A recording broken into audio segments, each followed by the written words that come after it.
Hello everyone, welcome to our channel Vidya Gyan classes. हम यहाँ पर क्लास 8 की मैथ्स एनसीईआरटी कर रहे हैं। इससे पिछली वीडियो में हमने एक्सरसाइज 4.1 कंप्लीट कर लिया था, जिसमें हमें pie chart, graph chart, bar graph, ये सब के बारे में बताया गया था।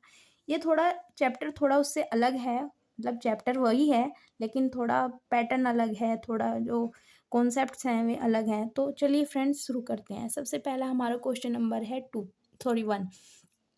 List the outcome you have see in the experiment.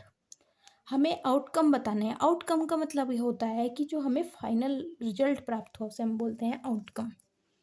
और हमारे पास ये स्पिनिंग व्हील दे रखा है, तो हमें इसमें बताना है कि अगर हम इसमें एक्सपेरिमेंट करें तो क्या क्या आउटकम हमें प्राप्त हो सकते हैं।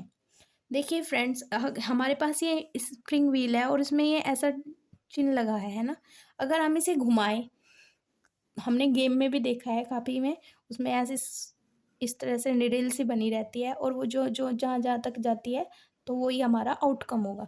तो यहाँ पर देखिए, ये यहाँ पर ये बी पर जा रही है, तो हमारे पास एक आउटकम तो क्या आ जाएगा, बी। अगर ये घूमता घूमता सी पर चला जाए, ये हमारी निडल, तो हमारे पास सी भी आउटकम हो जाएगा, है ना। अगर हमारे पास ये डी पर चला जाए तो ये हमारा डी भी आउटकम हो जाएगा, है ना। अगर हमारे पास ए पर आउटकम चला जाए, मतलब ए पर आ जाए सुई, तो हमारा आउटकम क्या हो जाएगा, ए भी हो जाएगा। लेकिन अगर हम दोबारा चलाए और वो फिर से ए पर जा रहे, तो हम आउटकम को दो बार नहीं लिखते, सिर्फ एक बार ही लिखेंगे।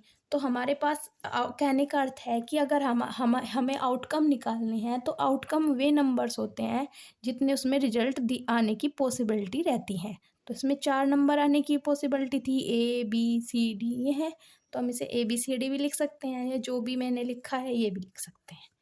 तो हमारा क्वेश्चन नंबर 1 का पार्ट 1 कंप्लीट हुआ। अब हम इसमें क्वेश्चन नंबर बी दिया है, क्वेश्चन नंबर 1 का B. Tossing 2 coins together, 2 coin अगर हम साथ साथ फेंके तब आउटकम बताने हैं। हमारे पास एक कॉइन होता है, एक उसकी ये वाली साइड होती है और एक इसके पीछे वाली साइड होती है, 2 साइड होती है।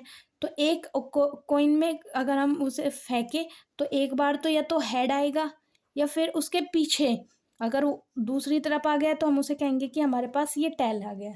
तो 2 ही तो हमारे पास आउटकम हो गए, लेकिन हमें तो दो दो सिक्के एक साथ उछालने हैं। एक और सिक्का ले लेते हैं, एक और सिक्का लेंगे तो हम इसमें भी क्या होगा, या तो हेड आएगा, अगर पिछले वाला आ गया तो हम क्या कहेंगे, ये कहेंगे कि ये टेल भी आ सकता है, तो यहाँ पर हम टेल भी कह सकते हैं।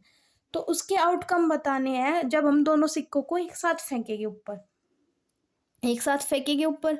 ठीक है, अब देखिए, अगर हम मान लीजिए हमने दोनों सिक्कों को पहले फेंक दिया, तो हमें पता चला कि हमारे पास एक जो पहला सिक्का है उस पर हेड आया, और जो दूसरा सिक्का उसी के साथ फेंका था उस पर भी क्या आ गया, हमारा हेड ही आ गया। तो हम कहेंगे एक आउटकम तो ये हो गया कि दोनों पर हेड हेड आ गया। दूसरा आउटकम क्या होगा, ये पहले हेड तो आ ही गया था, अब दूसरे वाले पर टेल आ जाए और पहले वाले पर हेड ही रहे, ऐसा तो हो सकता है। हाँ बिल्कुल, पहले वाले पर टेल आ जाए और दूसरे वाले पर हेड ही रहे। इसी प्रकार क्या, पहले वाले पर हेड आ जाए और दूसरे वाले पर टेल रहे। सॉरी, ये कोमा गलत लग गया, इसे लिखेंगे एच और टी, क्योंकि पहले वाले पर हमने क्या करा, हेड देख लिया, और दूसरे वाले पर हमें पता चला कि हेड आया। तो हमारे पास ये अलग अलग आउटकम हो गए। अब हम एक बार और सिक्का उछालेंगे, तो हम क्या करेंगे, मान लीजिए पहले पर टेल आया और दूसरे पर भी टेल आ गया, तो ये 4 आउटकम हो सकते हैं। देखिए फ्रेंड्स, ये हमें ज़रूरी नहीं है कि दोनों बार हेड ही आए, टेल भी तो आ सकता है, तो उसकी पॉसिबिलिटी भी लिखनी होगी। और पहले पर हेड आ सकता है तो दूसरे पर टेल भी आ सकता है, या फिर दोनों पर पीछे का टेल आ सकता है। तो ये सब आउटकम हो सकते हैं। तो हमारे पास कितने आउटकम हुए, 1 2 3 4। तो हमारे पास कितने आउटकम है, टोटल 4। आई होप कि आपको क्वेश्चन नंबर फर्स्ट का ये बी पार्ट समझ में आया होगा। अब हम क्वेश्चन नंबर 2 देख लेते हैं इसका। क्वेश्चन नंबर 2 में इन्होंने दिया है, when a die is thrown list the outcome of event of getting a prime number not a prime number. बाकी 2 पार्ट भी दिए हैं, वे अभी बाद में देखेंगे। सबसे पहले हम यही देख लेते हैं। हमने लूडो काफ़ी बार खेला है ना। तो लूडो पर क्या होता है, वो जो हमारे पास वो क्यूब के साइज का क्या होता है, एक एक छोटा सा क्यूब के आकार का एक ये होता है। और इसमें क्या होते हैं, 1, यहाँ पर 2 बने होते हैं, यहाँ पर 3 या 4, इसके पीछे 4 5 6, यानी कि कितने नंबर बने होते हैं, या तो 1 बना रहता है, या फिर 2, या फिर 3, या फिर 4, या फिर 5, या फिर 6। इतने सारे नंबर बने रहते हैं, 6 से ज़्यादा तो नहीं होते, है ना। तो हमारे पास 6 तक हो गए। अब हमें इसी डाइस को फेंकते टाइम हमें बताना है कि ये प्राइम नंबर होगा या ये नोट ए प्राइम नंबर। ये आउटकम इसके या तो प्राइम नंबर होंगे या प्राइम नंबर नहीं होंगे। ऐसे ऐसे हमें आउटकम निकालने हैं। प्राइम नंबर्स क्या होते हैं? प्राइम नंबर्स वे नंबर्स होते हैं जो या तो अपने आप से कटे या फिर 1 से कटे, यानी 1 से कटे। तो 2 एक ऐसा नंबर है, या तो 1 से कटेगा या फिर 2 से ही कटेगा, बाकी तो किसी से नहीं कटेगा। अब 3 देख लीजिए, 3 भी ऐसा ही है। 2 या तो 1 से कटेगा या 3 से कटेगा, इससे तो नहीं कटेगा। लेकिन जो 4 है वो 4 किससे कट जाएगा? 4 तो 2 से डिवाइड हो जाता है, तो ये तो प्राइम नंबर नहीं है, तो हम इसे छोड़ देंगे। अब हम 5 पे आएंगे। 5 भी ऐसा नंबर है, या तो 2 से कटेगा या फिर 5 से कटेगा। तो हमारे टोटल आउटकम क्या हो गए हमारे? 2 3 और 5। आई होप कि आपको ये क्वेश्चन नंबर 1 समझ में आया होगा।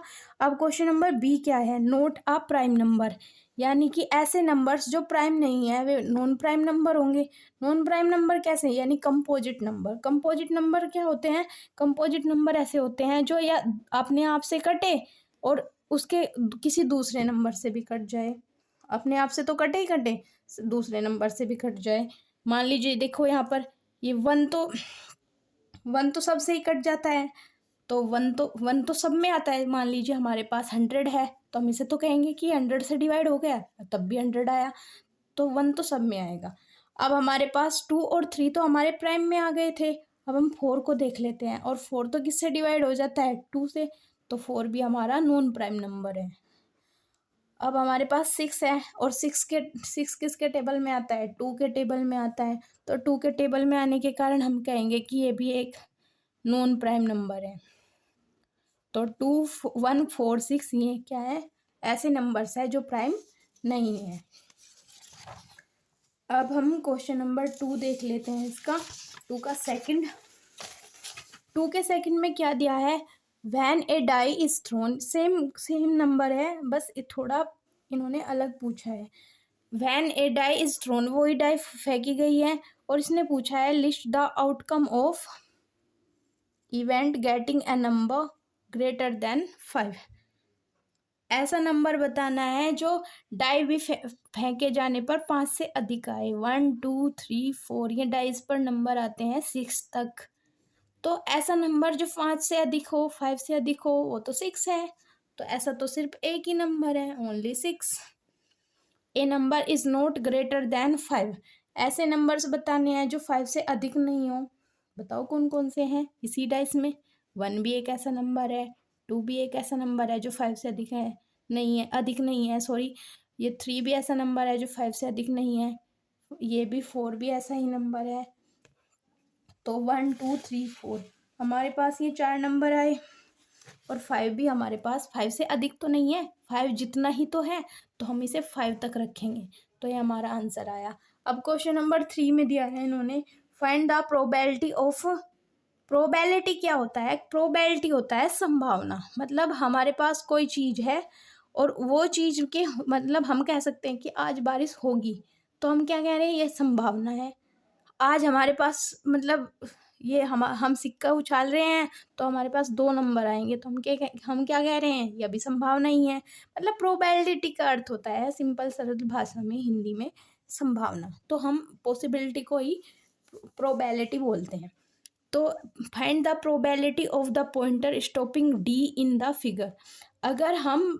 अगर हमारे पास ये एरो बना हुआ है, अगर ये डी पर रुके जाकर, ये निडल है इसके पास और ये जो डी पर रुके, तो इसकी क्या प्रोबेबिलिटी है। देखिए प्रोबेबिलिटी निकालने का एक सिंपल सा फॉर्मूला है,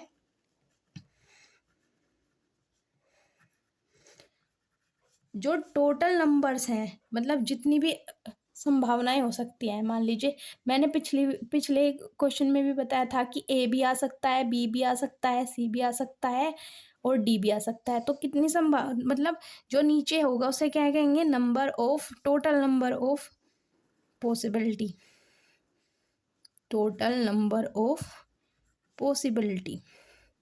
ठीक है,